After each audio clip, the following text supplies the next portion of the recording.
Good morning, students of class 10th. In the previous video, we have discussed about who were conservatives and what were the ideology of conservatives. Conservatives were defined as people who were believing in the fact that there should be there should be a rule that the old society or the old culture should be established and it should be protected. On the other hand, there were liberals who were believing on the fact that there should be freedom of expression. Conservatives didn't believe that. Conservatives used to crush those who used to criticize the government or say against the government. So, at that time, the European society was divided into two types. The one were conservatives and the other were liberals. Okay, conservatives were the people who were against criticism of the government. They were basically the people who were sitting in the government only, right?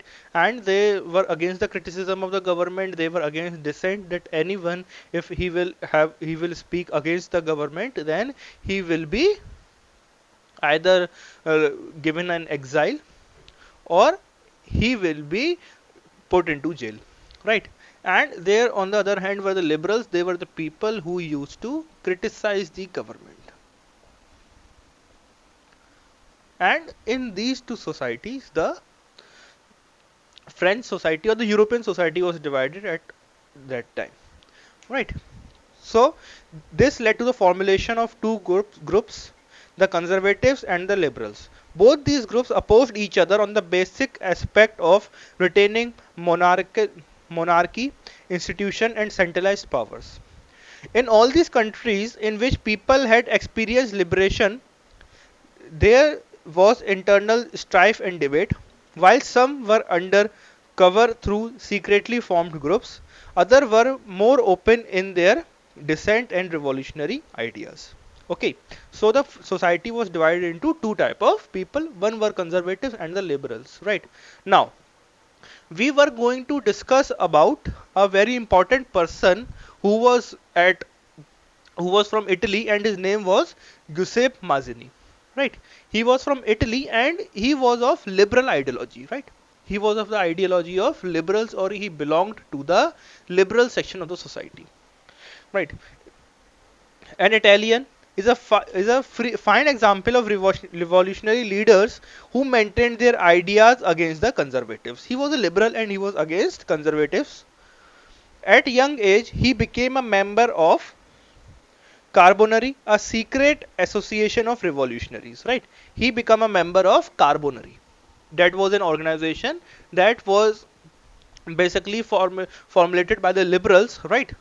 Carbonari, and it was working against conservatives. It was working against the ideas or the propagandas of conservatives. They wanted that the people should feel liberal and they should be able to express their ideas. They should be able to express their feelings, right? He was sent into exile in 1831 for attempting a revolution in Liguria, in the northwestern part of Italy, touching France. He was leading a revolution, and in 1831 he was sent to exile. Exile means when you are taken out of the country. You are not given into jail, but you are thrown out of the country. In 1831 he was sent for an exile. Okay, next. He was instrumental in the creation of some more underground societies like Young Italy in Marseilles, and the Young Europe in Bern. These comprised like-minded young men as members from Poland, France, Italy, and Germany. Later, he made two organizations under him. One was Young Italy and the other one was Young Europe. Okay, Young Italy was in Marseilles and Young Europe was in Bern. Mazzini and his society did not believe that smaller kingdoms were the answer to the problem of the people, and that a larger, united, strong nation was the answer. He believed that there should not be smaller kingdoms. Okay, there should not be smaller kingdoms, should not be there, It was not the answer to the people's solution. Rather, he advocated for a bigger and stronger nation.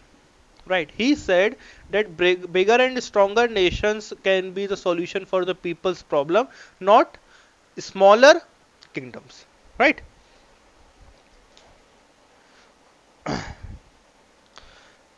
Metternich, a famous conservative leader, ascribed Mazzini as the most dangerous enemy of social order because he was of conservative nature. That another man, Metternich, and he said that Mazzini was the most dangerous enemy for social order. Growth of Mazzini societies and the turmoil within the society against the monarchy was not liked by the conservatives. Now, when Mazzini was getting power, he was getting support by the people, right? So when he was in exile, he was thrown out of Italy. So he made two organizations. One was Young Italy, and the other one was Young Europe. Okay. Young Italy's headquarter is said to be at Marseilles. This is a place in Italy, and the other one, that the Young Europe, is said to be in Burnley. Okay. And when he gained power, he gained support. Mazzini, when Mazzini gained support, he was stated as a person who is creating turmoil, right? Who was creating turmoil? Let us discuss what is the meaning of the word turmoil. In Hindi, it is called as uthal puthal, right? Or we can say in he was creating a disturbance among the state because they were ruled by the conservatives, and he was changing the ideology of the people from conservatives to liberals, right? So this was the reason that why people didn't like him, the people in the government didn't like him, and this created a turmoil within the government.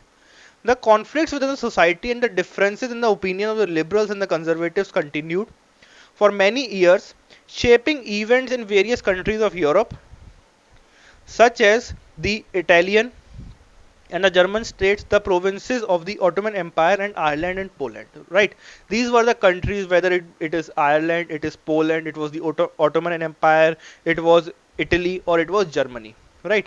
They were all ruled by the conservatives leader, and people like Mazzini, what they did, they started making the people feel that liberal ideology is better for them. So the people started criticizing the government, and it was the only reason that now there was a state of turmoil, a disturbance state in the all these countries, and Mazzini was responsible for that, or we can say other liberal groups were also responsible for that. The first major revolution take place in France in July 1830, right? And in France, a revolution took place which is also famously called as the French Revolution. And in 1830, a revolution took place in basically France, because France is considered as the epicenter of the European politics, right? So a revolution took place in France in 1830, and what happened in that revolution? Where liberal revolutionaries installed a constitutional monarchy with Louis Philippe, right? There was a king who was called as Louis XVI, and in that revolution only, it was also called the French Revolution. The society changed, the society of France moved from an absolute monarchy to a constitutional monarchy. Absolute monarchy से वो क्या बन गया? Constitutional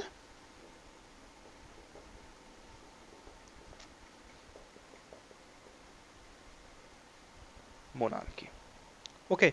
Now the political system of France changed from a constitutional monarchy to a constitutional monarchy, from absolute monarchy to a constitutional monarchy, and in 1830 the French Revolution took place. Now liberal revolutionaries did that, and kings brought by the conservatives after 1850, right? True to the word of Metternich, who had remarked, when France sneezes, the rest of the Europe catches cold. Now, we have already discussed about Metternich. He was a famous conservative. Okay, and there is a famous quote there that if France sneezes, then whole of the Europe catches cold. Means France was the epicenter of political stability or political disturbance within the Europe, right? Within all of the Europe. Now, what happened? This revolution of France initiated a wave of similar action in other countries. Belgium broke away from Netherlands. Similarly, Greece had been part of the Ottoman Empire since the 15th century was undergoing nationalist movement in 1821. Incidents in France sparked things in Greece. The nationalists became more vocal. They granted support from Western Europe countries as they too always believed Greece to be the cradle of European civilization. Finally, in 1832, through the Treaty of Constantinople, Greece was recognized as independent nation. Right. Now what happened? The spark in the France led to the revolutions around the Europe. Right. First of all, the Belgium broke away from Netherlands because the people in Belgium felt that we have a different nationalist identity as compared to Netherlands, so we should broke away and we should make our own nation. This happened. Later, Greece, which had been part of Ottoman Empire, Greece also took away. Right. So this was the scenario that happened, right? And we have discussed about Joseph Mazzini also, that what were liberals, what were conservatives. Now we will study about the period of turmoil, means the disturbance that took place within France after 2 years or जो है the 2 decades, that is 1830 to 1850, right? So students, we will meet in the next video. Till then, stay at your homes and stay safe. Thank you.